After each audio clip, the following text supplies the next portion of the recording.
so often in our lives, we've adapted to be a certain way so that we don't fail or so that people will like us or respect us, but it's not necessarily who we are. Joy comes when you're spontaneous. It's really hard to be truly happy when you're not being yourself. And most of us have no clue who we are. And so a big part of my work, if you've ever been to an event, you know, is to get people to do things spontaneously without thinking, because that's when the real you shows up. That's when the energy comes alive. And when you do that, when you start to connect to your true nature, suddenly there's energy available for you to set a higher standard for what you want in your life. That's what this is really all about. And when I talk about standards, when I talk about, you know, shoulds versus musts, think about your own life. I know there have been areas in your life where some point in time you just shifted and you raised the standard and your life changed. Remember a time when you've dealt with this emotion successfully in the past. Remember a time when you've dealt with this emotion successfully in the past. So if all of a sudden you start to feel depressed, that's a pretty negative feeling. I first of all wouldn't call it depression. I'd say a little bit down. But the first thing you do is you go, okay, I'm feeling this terrible feeling. I start to feel depressed. Well, what am I really feeling? Well, I'm really just feeling a little bit down. Okay, great. You know what? That's great. I appreciate it. That's a message. I need to get curious. What is that message? What's the message this thing's trying to give me? And what depression's message usually is, by the way, is you need to reset your priorities. That you don't feel like you're in control. That you got too many things going at once. You feel out of control when you're depressed. So what you have to do is set some priorities and go do the first one on your list. That's what the message is telling you. You feel out of control. The way to get in control, reset your priorities and go do one thing and complete it. The minute you do, your self-esteem will go right back up. So that's a message. So what's the message it's offering me? And by the way, I'm going to teach you the 9 most powerful emotions that you probably experience, what their messages are. So you won't have to wonder about this. You'll know what they are. Step 4, get yourself to feel reassured by remembering times when you dealt with this in the past. Have you ever felt a little bit down before, or what you used to call depressed? How many have ever felt that way in the past? Let me see your hands. How many have dealt with it? Let me see your hands. Great. If you remember that, 2 things happen. You're going to feel reassured you can deal with it, plus you're going to remember how you did it, which means you can use what you did in the past to change it right now. Why wait? Most of us forget the best parts of our past, which is how we dealt with things and turned them around. We just remember the negative feelings. That's kind of weird. Maybe we need to manage our memories better. Remember the things that have resources for us and forget the things that don't. Because whatever people have their identity attached to, they live. We live who we believe we are. That's just how it works. It's just kind of like, I'll give you an example. Look at your physical body. Your physical body today is an absolute reflection of only one thing, not your goals, not your desires, but your standards. The identity you have for yourself. If your standard is you're an athlete, then there's a certain amount of strength, a muscle tone, and energy that's available in your body on a regular basis because that's who you are. And so you do whatever's necessary to maintain that identity. Again, the strongest force in the human personality is this need to stay consistent with how we define ourselves. Because if you don't know who you are, you wouldn't know how to act. Once you lock in on that identity, your brain finds a way to keep you there. If you say, you know, man, I'm overweight, I've always been overweight, I'm big boned, and that's the story you got, then you're going to always find a way to get back there. That's your settling point. That's your identity. That's where things lock in. Number 5, get certain. Get certain that you can handle anything like this in the future. Get certain. Not only can you deal with the emotion you have right now, but what you should do is use this as an opportunity to be certain for yourself. Get yourself certain. If it ever happens in the future, I'll handle this emotion quicker and easier.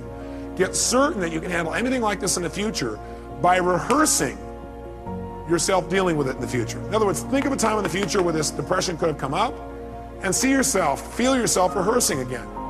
Use this as a tool of empowerment. So you remember a time when you were depressed before, you were a little bit down, you turned it around. It took you a little while, but you turned it around. You remember what you did. Oh, I dealt with this before, I can deal with it again.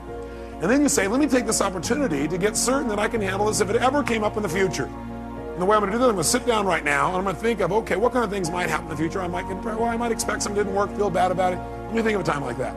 Okay, let me see myself, hear myself, feel myself deal with it. You see, hear, and feel yourself dealing with it easily. And you do this 2, 3, or 4 times. If you keep doing it 2, 3, or 4 times, then in the future when it comes up, guess what your brain will do? Your brain will go, oh, I can handle this. I'm already prepared. How many are following the logic of this? Let me see your hands. Okay? So get certain you can deal with it in the future by rehearsing. And by the way, remember this. You might want to put this in your notes. Your brain cannot tell the difference between something you vividly imagine and something you actually experience. Your brain cannot tell the difference between something you vividly imagine, where you see it, you hear it, you feel it, you taste it, you touch it, you smell it in your mind, and something that actually occurs. If you doubt this, have you ever had a dream where it was so real, you had every physical response to it? How many have had a dream like that? Okay? You can have a dream anytime you want, even while you're awake. All you have to do is rehearse something in your mind enough times, vividly enough, and it's real. If you over and over again rehearse yourself dealing with emotion easily, then it's real. Next time it comes up, you've already got the programming. You already have the resources to turn it around in a heartbeat. Then this emotional message, it's dealt with for the future, not just for today. And the sixth step, take action and change your life. Whatever the message is, take the action that you need to take and change your life. Do something. Doing something always will change how you feel. You feel bad because you're not doing anything. And by the way, you'll continue to feel bad until you do something to change. So if you do anything, it'll improve you and move you in the direction you want to go. People are skeptical or pessimistic for good reason. I know when I first started doing what I was doing, I went to Germany and people said I was Hitler because I had people going, yes. It's like there have been a lot of people over the years who have provided some form of insight, but then they had an agenda of something they were trying to do to people. And so I get that. And also, as a masculine male myself, somebody's got to earn the right for them to coach me. And so he doesn't know me from squat, right? You might think I'm just some pump-up motivational speaker. He doesn't understand the strategy or, running 74 companies, doing over $6 billion in business, having had no business background to start with. So it might be interesting for you to consider not trying to get him to go to a seminar, but maybe get him to just watch the Netflix special on Tony Robbins' I'm Not Your Guru. If you've not seen it, a lot of people are super skeptical, can watch that for an hour and 45 minutes, and they really get to see what's real. Because you see behind the scenes, you see what a seminar is really like, even more than this. Those of you who haven't seen that, you might want to take a look at it. So that usually will bring someone to start saying, holy cow, this is different. This isn't just some pump up stuff. And part of this, because, obviously I know the power of energy, but if all you have is energy and you don't have any strategy, you're going nowhere. But I also think, the most powerful thing you can do is remember what I said, on the relationship day. What you bring to the table, instead of focusing on him, what you bring to the table. If he doesn't go, you just go on your own. And you figure out how to improve your mental, emotional state, and you figure out how to break your patterns when you're getting hooked. When those things change and you're coming home and you're so loving and euphoric and so happy, the greatest impact is that. Now, I'm sure you'd rather go through it with him. And so what I would do is I wouldn't push him and say, listen, I'm doing this for me. I know you don't need it. But, some of the greatest, most successful people in the world, from, the Ray Dalios of the world. I'm sure he knows who Ray is, one of the greatest financial investors, the Paul Tudor Jones. This is the guy that's coached Paul Tudor Jones for, the last, what has it been now? I guess 16, 18 years, right?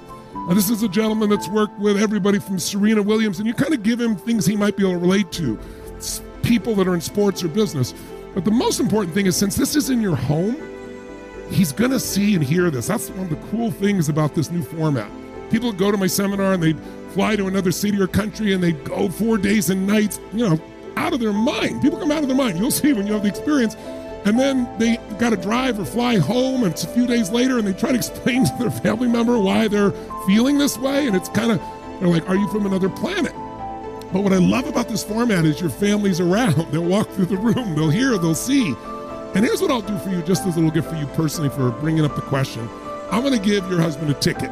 So you stay on the line, Isabel. We'll make sure we make it. And so I'm going to give you a little gift. So you just pay for your ticket. I know you're already going. And then that way you're not losing anything if he doesn't show up. But my bet is, like I've told you a couple times, maybe I've shared more with a group on Zoom, but it's mind-boggling to see what happens with families. The children walk by and all of a sudden they're doing a meditation or whatever it is. It's one of my favorite things about this format. Don't get me wrong, I love the live format. I love the energy of it. But we generate that energy all around the world where people are in their home with their family. So don't push on him. Attract him. Don't tell him he needs it. Make it clear he doesn't need it. You plant some seeds about the quality of people I work with in sports and business and finance. Those are things he might be able to relate to and see it's not just motivation. If you can, watch Netflix. And then finally just say, I happen to share our experience, and so he gave us a ticket for you. You don't even have to pay for it. And then you can share that story later on about his transformation. That'll be the gift back to the community if you want to do that. You do what it is you're supposed to. You're supposed to build something. You're supposed to create something. I don't know how to do it. Learn. Do whatever is required. All in is not 60 hours a week. All in is not, I worked a Saturday twice a month. All in is all fucking in. And you either are or you aren't. Understand every time you point the finger that what you saying to your dreams and goals is, I'm about to put you on hold. You got to take ownership. You will not find toughness in a comfortable environment. The only way you find it is to drown yourself. I take full responsibility, and I'll do whatever it takes. I'll take ownership. I'll get up. I'll stay late. And that's why you point the finger, because you don't like how the pain feels. In a position where you're just out of sorts, where you can't swim and you're drowning. You're drowning in life. And you say, you know what, man? Fuck that.